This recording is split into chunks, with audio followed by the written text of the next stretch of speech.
আছে সেই সেক্টরে কাজের কিন্তু আমরা যখন 5ই আগস্টের পরে কিন্তু আরো অনেক বেশি ফাইন্ড আউট করতে পেরেছি যে আমাদের অনেক কাজ করার কিন্তু স্কোপ আছে, স্কোপগুলো কিন্তু আরো অনেক বেড়ে গেছে, তাই না?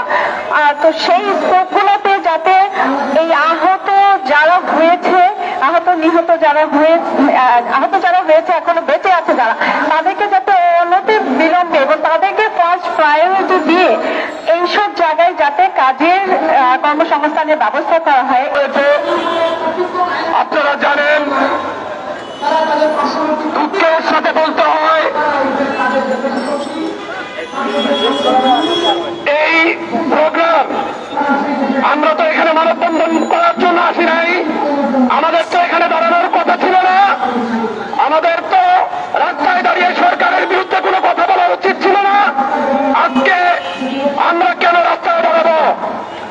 আজকে রাস্তায় দাঁড়িয়েছি এই জন্য যে সরকার আমাদের রক্তের উপর দিয়ে, যে সরকার আমাদের ত্যাগের মাধ্যমে যাদের প্রায়োরিটি ছিল সবচেয়ে সর্বপ্রথম, আপনারা দেখছেন আমরা হচ্ছি বৈষম্যের শিকার।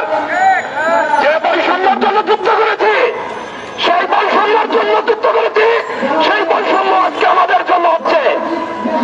প্রিয় সাংবাদিক ভাইয়েরা, আজকে আমাদের অবদানের কারণে যে রাষ্ট্র, এই রাষ্ট্রের মিডিয়া কভারেজের জন্য সর্বোচ্চ মিডিয়া যাদের কানে ছিল, সমস্ত মিডিয়া ভাইদের আজকে উপস্থিত থাকার দরকার ছিল।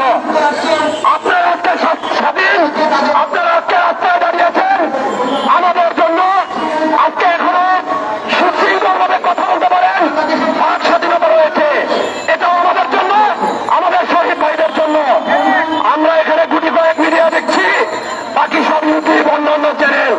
আমাদের কথাগুলো যদি আপনারা মন্ত্রণালয় সচিবালয় পর্যন্ত না পৌঁছে দেন, তো আমাদের এই কথাগুলো এখানে এই পর্যন্ত সীমাবদ্ধ থাকবে। আপনাদের কাছে অনুরোধ থাকবে, আমরা বারংবার এই প্রেস ক্লাবের সঙ্গে সরকারের সমালোচনা করতে চাই না, আমরা রাজপথে দাঁড়াতে চাই না। আমরা যদি রাজপথে দাঁড়াই, তখন আপনারা জানেন যে সেই পরিস্থিতি কতটা ভয়াবহ হয়। আমরা যুদ্ধবাজারের রাজপথে ছিলাম, সেই যোদ্ধারা আজকে এই সম্মুখ সারিতে। আপনারা যোদ্ধাদের সম্মান দিবেন, শহীদ পরিবারদের সম্মান দিবেন, আপনারাও সম্মানে থাকবেন। দ্রুত আমাদেরকে নিয়ে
সংগ্রামী ভাইরা আমার,